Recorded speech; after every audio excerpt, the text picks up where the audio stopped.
I hope everything is fine at your end. So friends, today we will discuss a very important topic regarding to our this mains topic wise series, and that is regarding to Niti Ayog. If you will see the syllabus, in syllabus it is mentioned Indian economy and issue related to mobilization of resource, planning, growth, development. So in this part, we will discuss this planning component. As you all know, planning commission is no longer a body who is making the plans for the government, because once this NDA government came into the power in 2015, they replaced planning commission with Niti Ayog. So this topic is very important, and as I mentioned you earlier also when we had started this series, that we will go topic wise. We will cover each and every single topic related to GS Mains 3 syllabus. Before that, we have discussed the growth part in detail. We had discussed mobilization of resource as well, and now we will discuss the planning part, and most important thing is Niti Ayog. So this video is very important, and in this video, every single detail of Niti Ayog we will try to cover. What is Niti Ayog? What are its objectives? What are the 7 pillars of Niti Ayog? What are the initiatives run by Niti Ayog? We will discuss everything in detail, and it is very important for you all. So let's start. First of all, we must know what is Niti Ayog. So Niti Ayog is the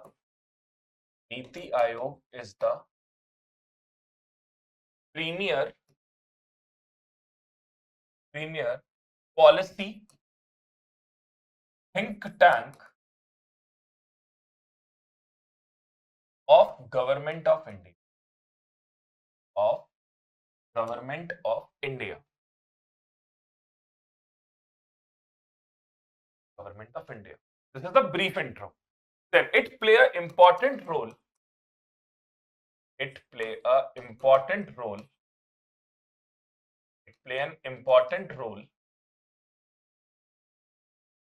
in long term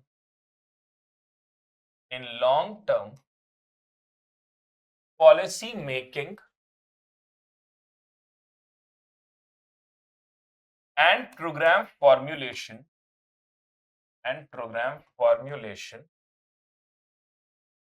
for Government of India. This is the main role of Niti Ayog. So any question, you can start with this introduction. If any point, any topic, you will start with this introduction regarding to Niti Ayog. Okay. So apart from that, it foster cooperative federalism. It foster cooperative federalism in India. It foster cooperative federalism in India by involving states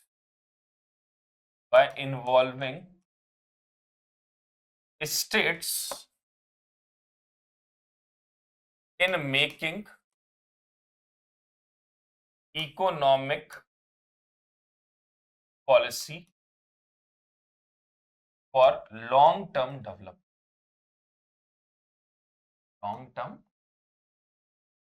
This is, you can write in context of Niti Ayog introduction. This part you can write in Niti Ayog introduction. So it fosters cooperative federalism in India by involving states in making economic policy for long-term development. So this is introduction that you can mention in context of Niti Ayog if any question came directly from Niti Ayog part. So what are the functions of Niti Ayog? If someone asks you what all are the functions of Niti Ayog, we must know them. Functions of Niti Ayog. What all are the major functions associated with Niti Ayog? So first is policy formulation. That is, it is a think tank important for making policy.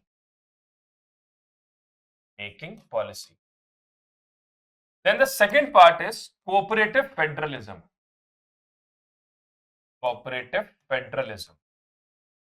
This is the second important part, to make a balance between center and state government, to have balance between center government and state government. to keep a proper balance between center government and state government. Then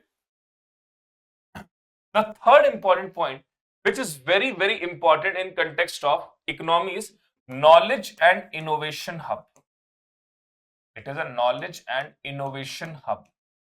Because see, in this competitive world, if you are following the redundant things, if you are following the old concept, old methodologies, you can't survive in this cutthroat competition between the countries.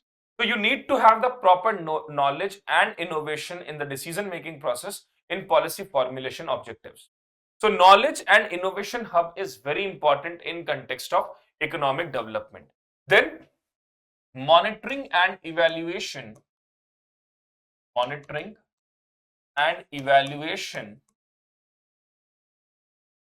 of all steps important for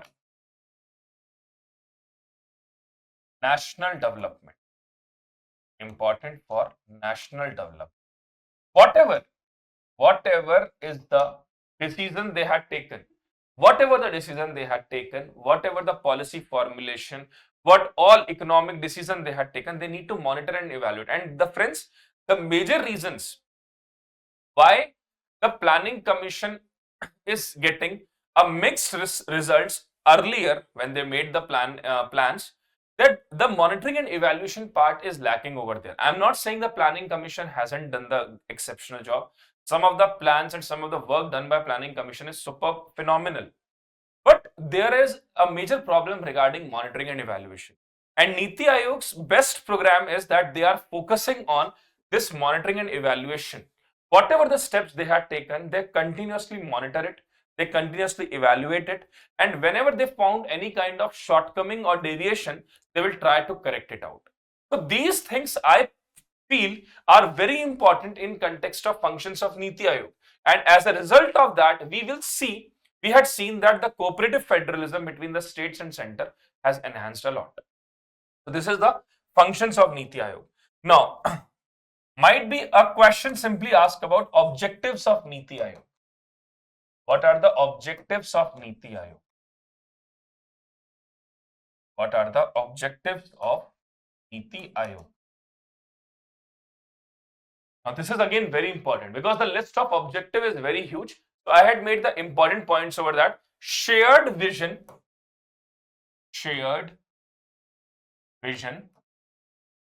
of center government,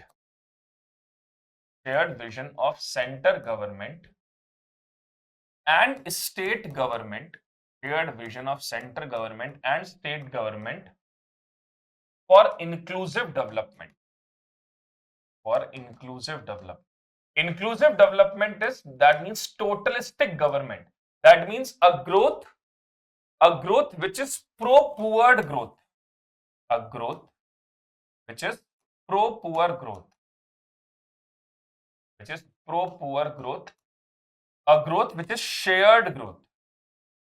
We call it shared growth. That means growth in respect of overall economy. This is shared growth, pro-poor growth. Then it fosters cooperative federalism, as I mentioned. And this cooperative federalism play a very important role, friends, because this cooperative federalism ensure that all the important decisions that are for state, they will take it without any kind of pressure or compulsion from the central government. And central government is also getting rest assured that state governments are performing their work with proper optimism and with proper monitoring. Then focus on weaker section. Now this is very important again. As we always say that the country will be get developed when all segments of society, when all the sections of society are being the part of it. Now, if the country is focusing only on developing of rich strata of society or the rich segment of the society, then in that case, might be your GDP numbers will increase, but the overall equality fall. And the overall objective is that the whole section of society get totalistic growth. So this focus on weaker section play an important role in this context. Then sustainable development goal get monitored. Sustainable monitoring of sustainable development goal. Monitoring of sustainable development goal. We all know what is sustainable development goal, and we will discuss that SDG goals in detail after this Niti Ayog part. So monitoring of sustainable development goals means whatever the sustainable development goals are, try to monitor them whether India is achieving that, trying to achieving that or not.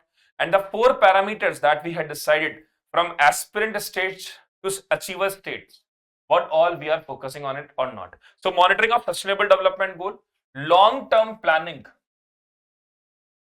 Long-term planning. Long-term planning means those plans which are keep in mind for long-term development, for long-term objective. That is also important. And lastly, innovation and technology. Innovation and technology. As I have mentioned many times, that innovation and technology are the way important things and that are considered as the most important objective of Niti Ayog as well. So if we will talk about, these are the major objectives of Niti Ayog on which Niti Ayog is continuously working, trying to improving the things, and also these important objectives are the major reasons why Niti Ayog is being created and what is expected from Niti Ayog in long run. So objectives of Niti Ayog, you must have clarity in your mind what all things should be covered under this. So we had discussed Niti Ayog definition, we had discussed the importance, we have function, and we had discussed the objective of Niti Ayog as well. Now moving ahead, let's discuss the 7 pillars of Niti Ayog. What are the 7 pillars of Niti Ayog? 7 pillars of, this is very, very important. What are the 7 pillars of Niti Ayog? The first pillar is pro-people orientation. Pro-people. Now, pro-people orientation is very, very necessary. So, Niti Ayog focus on pro-people orientation. That means governance is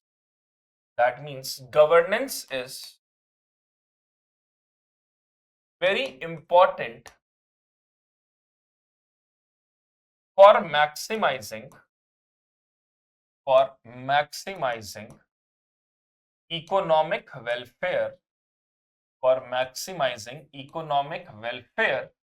and also help to attain maximum satisfaction from the point of view of people.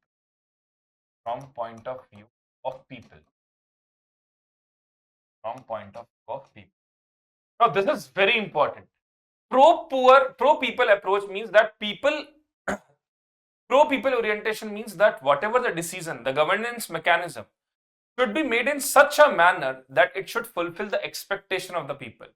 And if it fulfills the expectation of the people and if the satisfaction of the people will be at the highest level, then at the end, whatever the decision government had taken or will take, it will lead to maximum satisfaction of the people, and that will enhance the overall quality delivery of services.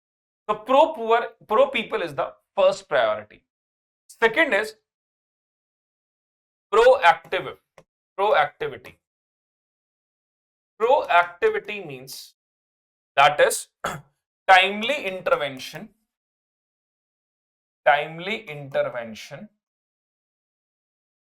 and solution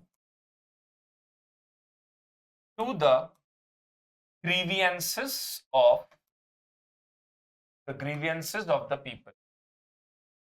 Now again, this is very, very important. Why?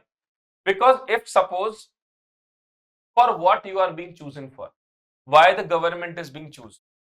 Democracy chooses the government for the overall welfare of themselves and for the nation.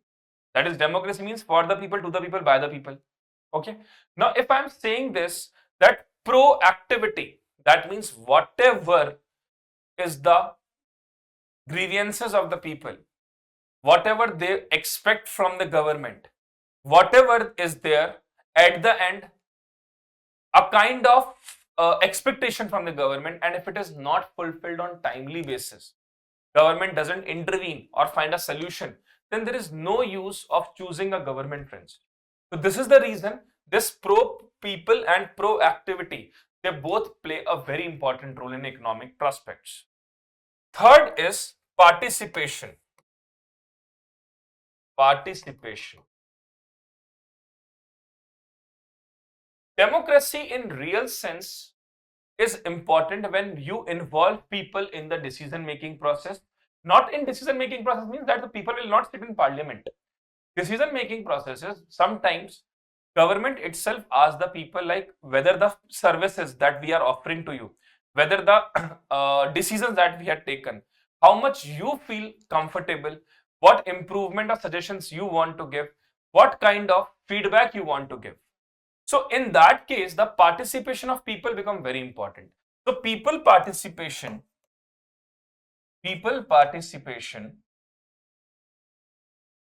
is very important,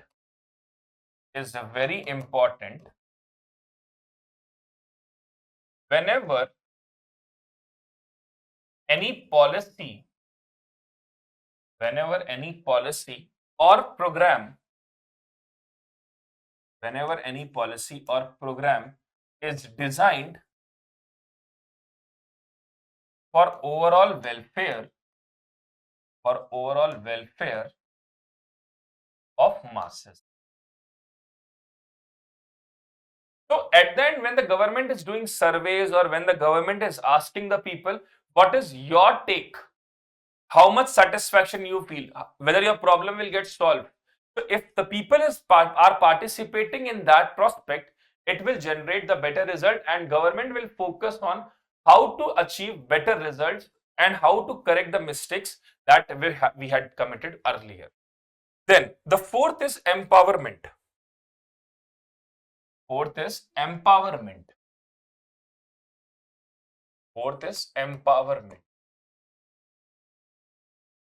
Now, empowerment of weaker section, empowerment of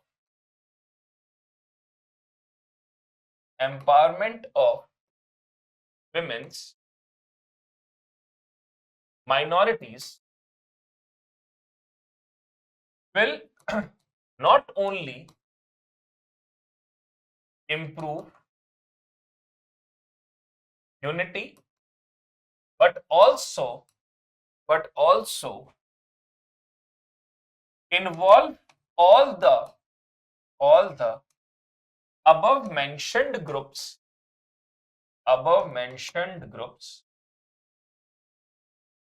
in mainstream society.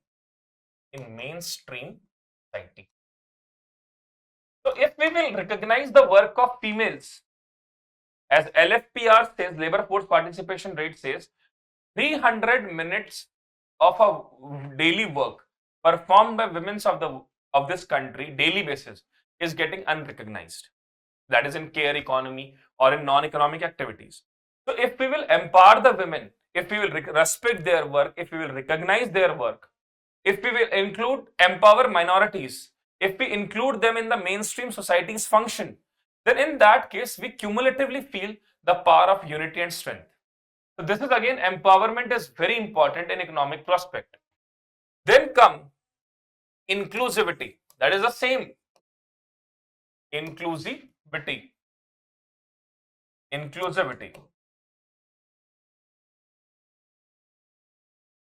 Inclusivity of all sections of society will lead to harmonious relation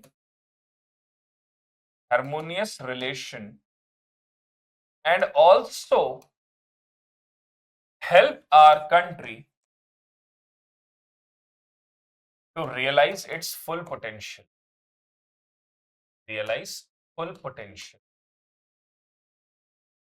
That is the strength of including things, and inclusivity, that's matter a lot. That's why matter a lot. Sixth, transparency. Sixth is transparency.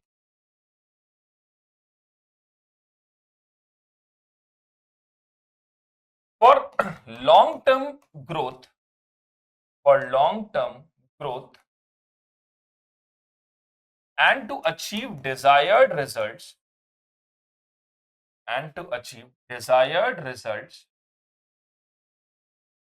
transparency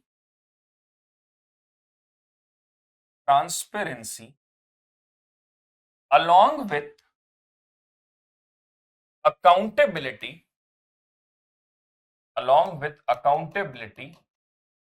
will lead to better results.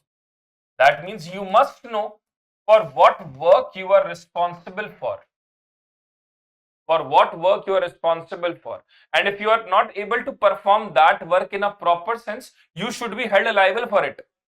So, empowerment, inclusivity, and transparency, these 3 points are very important for better decision making, for better results as well.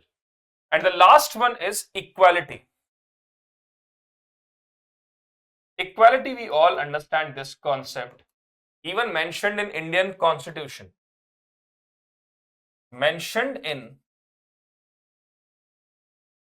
Indian Constitution,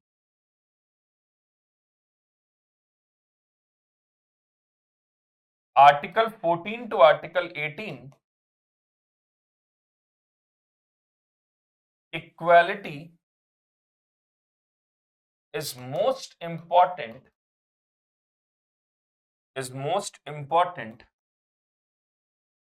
for overall upliftment of society.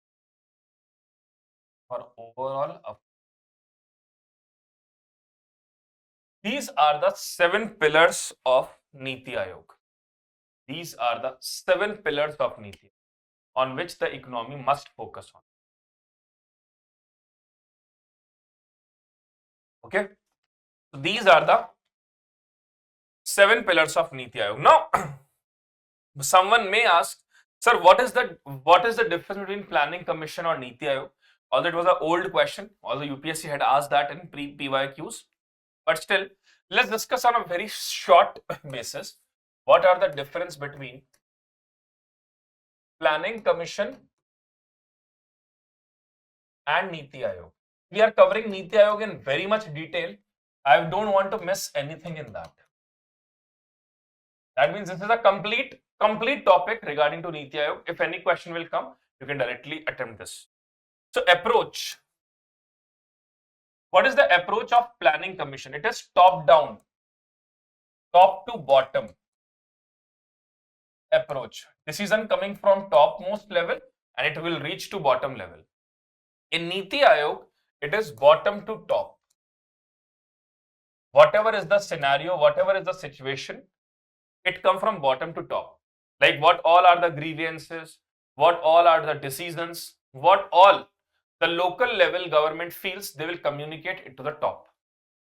Then came role of state government. Role of state government. Role of state government. It is very minimum in Planning Commission. Minimum. Here it is active role promoting cooperative federalism. Promoting cooperative federalism. It promotes cooperative federalism a lot.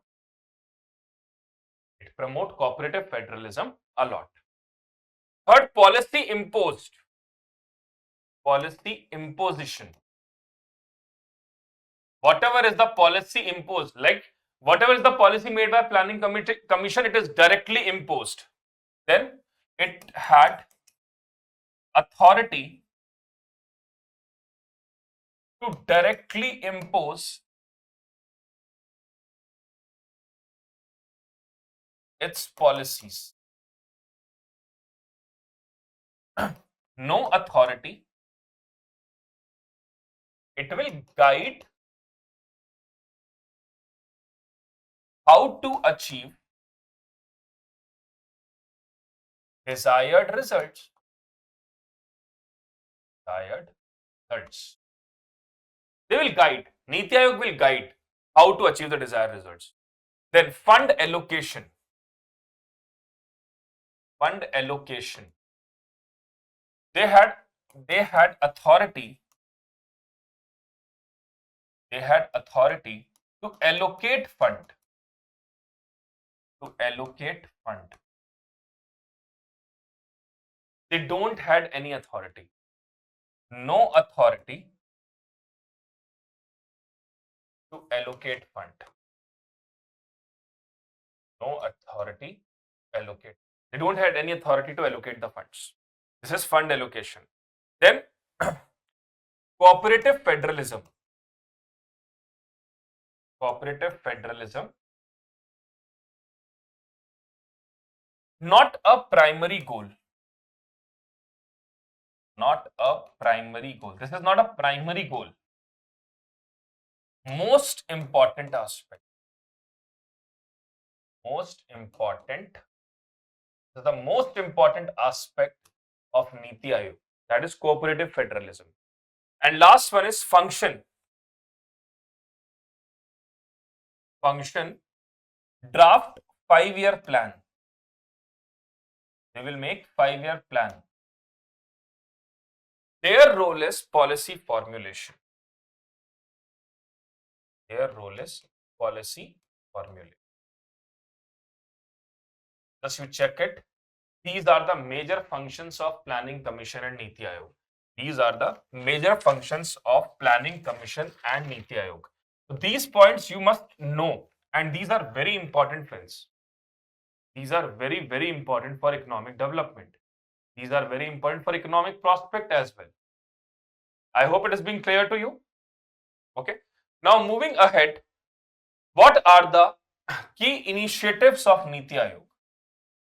What are the key initiatives of Niti Ayog? What all are the key initiatives of Niti Ayog? What are the key initiatives of Niti? The first is Atal Innovation Mission. Atal Innovation Mission. See, innovation is the key. The more you innovate, the more you develop. So, foster culture of innovation. It foster culture of innovation and entrepreneurship.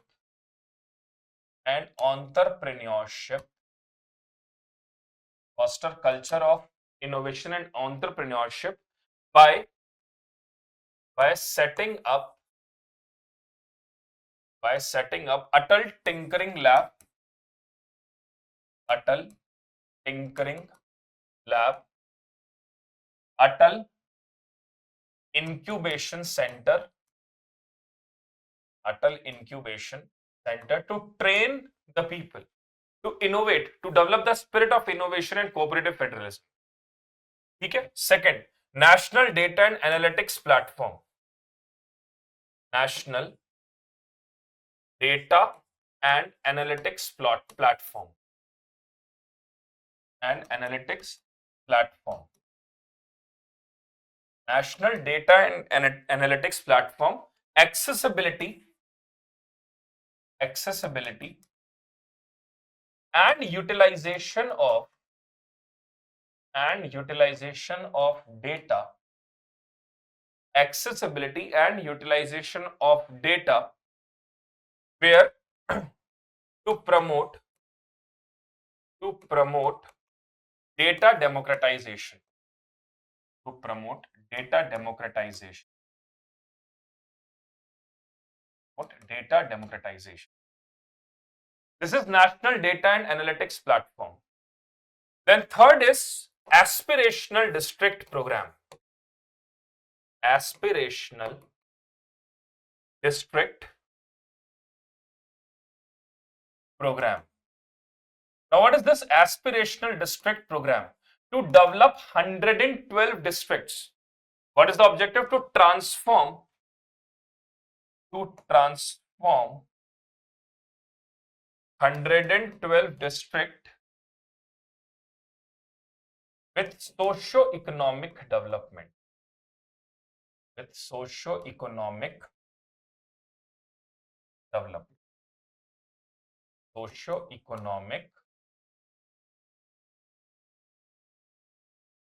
Socio-economic development must be a priority. That is the objective of aspirational development program. Then Poshan Abhiyan. Poshan Abhiyan. What is the focus of Poshan Abhiyan? Nutritional program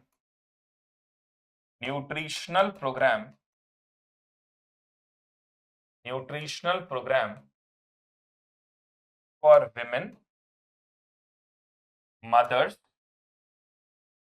and children, where the females will get the folic acid tablet to get rid of anemia problem. Students are getting or children are getting the proper nutritious diet. All are the part of Poshan Abhiyan. Then E-Amrit. E-Amrit. Now, what is the objective of E-Amrit? Information on electric vehicle.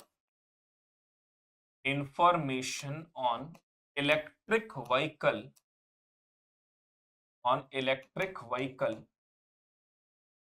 Here also, India and UK are making partnership for 2030. India-UK partnership create roadmap for 2030. Promote this electric vehicle concept in India through E-Amrit, joint roadmap. Then sixth is very important, life program. Very, very important. Sustainable eco-friendly habit. Sustainable eco-friendly habit.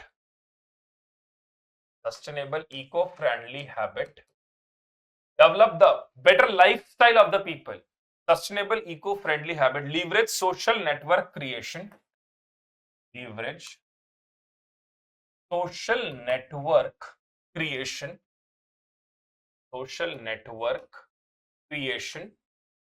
Leverage social network creation and pro-planet people approach. Pro-planet people approach.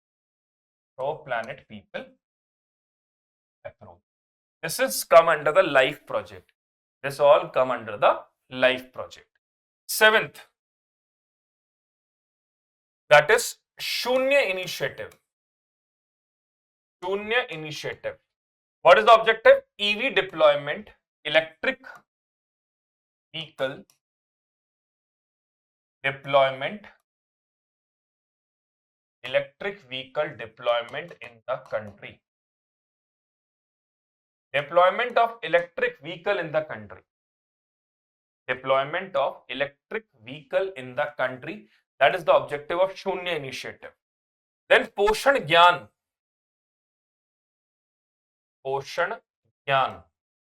Now, what is the objective of Poshan Gyan? Creating a digital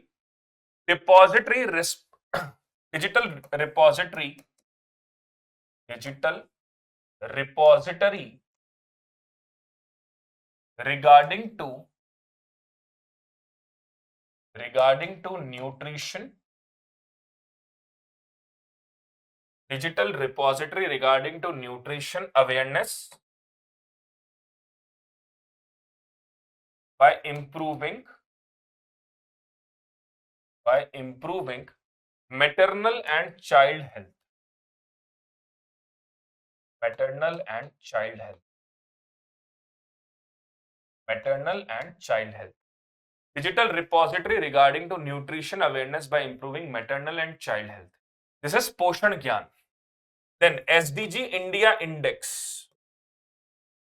This we will discuss in later in very detailed form. What is SDG India Index? This we will discuss in very detailed form after this topic. And last is India Innovation Index.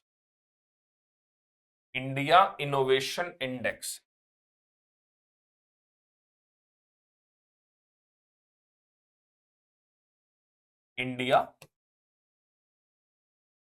Innovation Index. That is to develop the habit of innovation in states and UTs. Evaluation of innovation. Evaluation of innovation readiness by states and UT. By state and UT.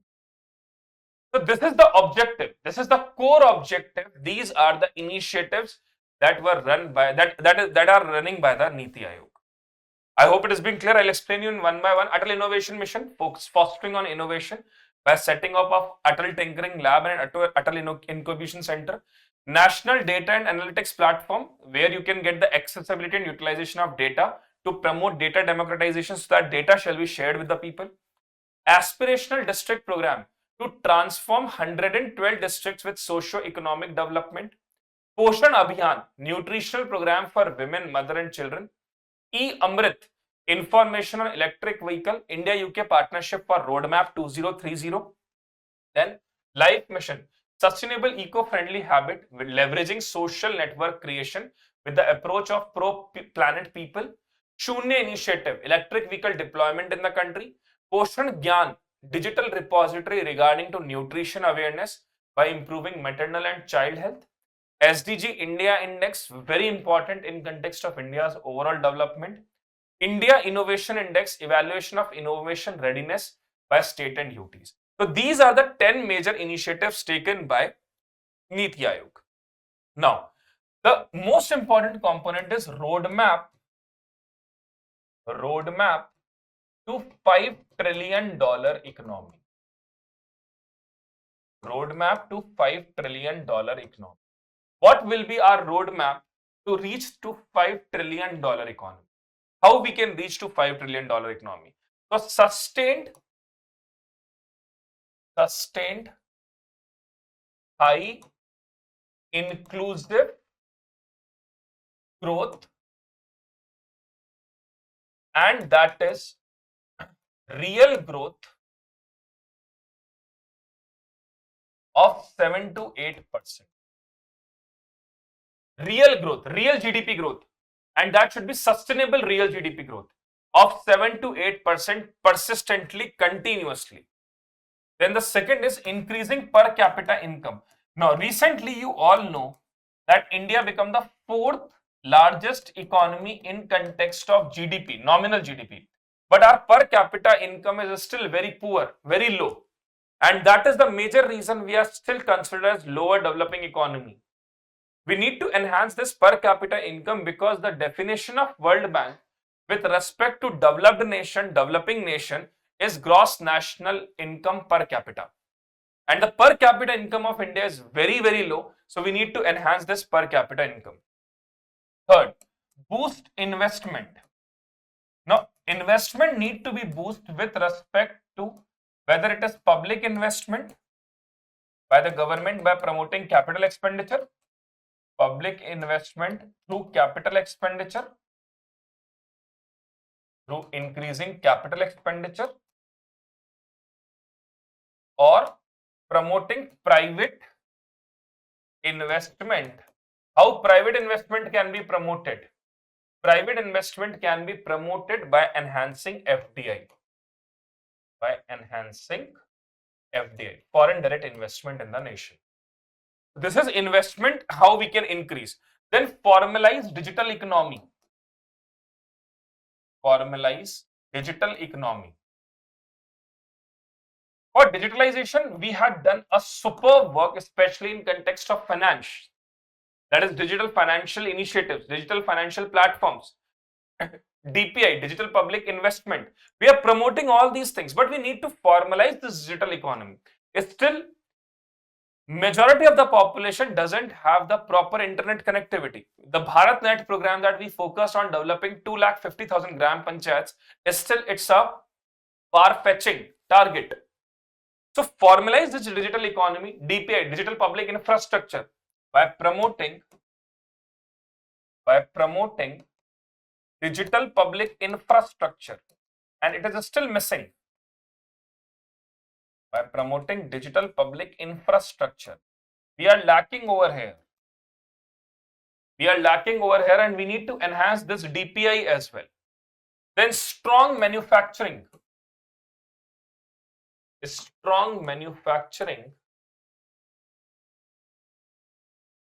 by promoting PLI scheme. Production linked incentive scheme is again very important, focusing on major 14 sectors and also incentive based growth. Those sectors which will do better, they will get the incentives, they will get the credit. And now electronic industry is doing wonders. Every third smartphone is manufactured from India. So strong manufacturing and promoting PLI scheme is again very important for the overall development. Then agriculture reform. Agriculture reform is also done a lot better in the present sense. That is through PM Kisan, ENAM, Electronic National Agriculture Marketing. That is promoting the agriculture marketing in economic sense. So these roadmaps to $5 trillion economy play a huge role in the overall development. And lastly, infrastructure development. How? Through Pradhan Mantri Gati Shakti Yojana, PM Gati Shakti. Then human development. How human development play a role? Pradhan Mantri Kaushal Vikas Yojana, Deen Dayal Upadhyay Grameen Kaushalya Vikas Yojana. So if these road map to $5 trillion economy we continuously focus on, and if we persistently work on them with a proper review and monitoring mechanism, with the objective of finding out where we are lacking. So in long run, you will see that this roadmap to $5 trillion economy, we will attain this $5 trillion status, and most probably by 2047, the objective to become a developed nation will become a reality. So these $5 trillion economy targets, India should seriously focus on. Okay. Now moving ahead, we will launch our foundation batch for 2026 from 10th of June. तो अगर आप में से कोई interested है और prelims और mains का कंप्लीट तैयारी चाहते हैं, तो you can join our foundation batch starting from 10th of June. The details are mentioned in the description. There is a particular number over there. You can call on that number and ask for the details, whatever you want to ask them. They will help you out in that. This foundation batch is a kind of a very important batch for those students who want to appear for 2026. It's a very important batch, friends. You all can join it. Early you start, the better results you will get. So if you will start it from 10th of June, it will be ended on a stipulated date, and then you will have a good time for revision as well. Okay. Now let's move ahead and discuss some things about sustainable development goals. What happened is, in the year 2000, UN launched Millennium Development Goals from 2000 to 2015. But the problem with these Millennium Development Goals is when it is nearby of 2011-12, they realized that we hadn't discovered things regarding the future. At that time, the objective of Millennium Development Goal is restricted to reduction of poverty, women empowerment, employment, reduction of inequality. But after 2007-8, financial inclusion became important. After 2008, sustainability and climate change become a major problem. Then also internet technology penetration enhanced. Oceanic water, life below water become a critical issue. So UN decided that we need to launch new program with regard to the present challenges. So they had launched Sustainable Development Goals in 2015 during the Paris conferences. In this Sustainable Development Goals, we have 17 goals, 169 targets, and 304 indicators. 304 indicators. It is developed by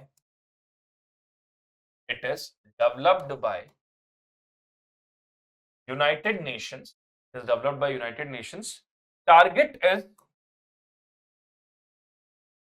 from 2015 to 2030. These targets are non-binding, although these are non-binding targets. The score is from 0 to 100. More the score, better the ranking. More the score, better the ranking. More the score, better the rank. This is for sustainable development goals. Now, if we will talk about SDG 2024, Finland topped the index. Finland rank 1, Finland, Sweden, Denmark, Germany. Finland, Sweden, Denmark, Germany, I think fifth, and France, they are top 5. I think France is on the top 5. They replace Austria. So Finland, Sweden, Denmark, Germany, and France, they were in top 5. India ranked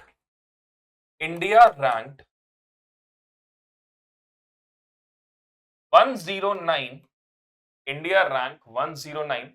I think out of 166 countries. Out of 166 countries, with a score of 64. So to improve our ranking, to improve our prospects, to grow on a better side, Niti Ayog launched SDG India Index. Niti Ayog launched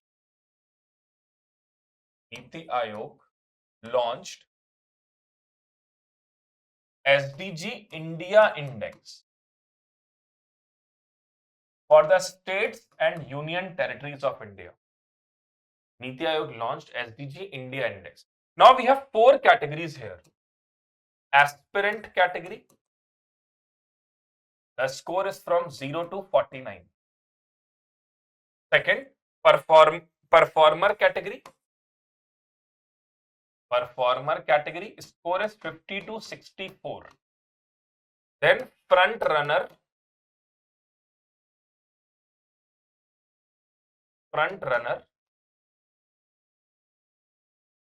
score is 65 to 99. And last is achiever. Achiever 400. Currently, no state of India is in aspirant category. No state of India is in aspirant category. No state of India is in aspirant category. No in achiever. That means neither any state or UT is in aspirant category. No one is in achiever category. So most of them are either in performer category or in front runner category. So if you will see the score, if you will see the overall score, top performers, Kerala retained its rank as the top state with a score of 75. Himachal and Tamil Nadu had a second spot with score of 74. This get changed accordingly. Bihar 52, Jharkhand 56, Assam 57 were the worst performing state. Top UTs, Chandigarh remain topmost position with a score of 79, followed by Delhi 68 and Lakshadweep 60. So this is about the SDG India Index, the current performance of Indian states. The current performance of the Indian states. You need to remember, like whenever is your attempt, if your attempt is in 2026, then the ranking of SDG 2026 is important. If your attempt is in 2027, then SDG 2027 will be important. So whenever is your attempt, you need to remember the data of that attempt only. Okay, so this is regarding to SDGs. This is regarding to Niti Ayog. Just a second, friends.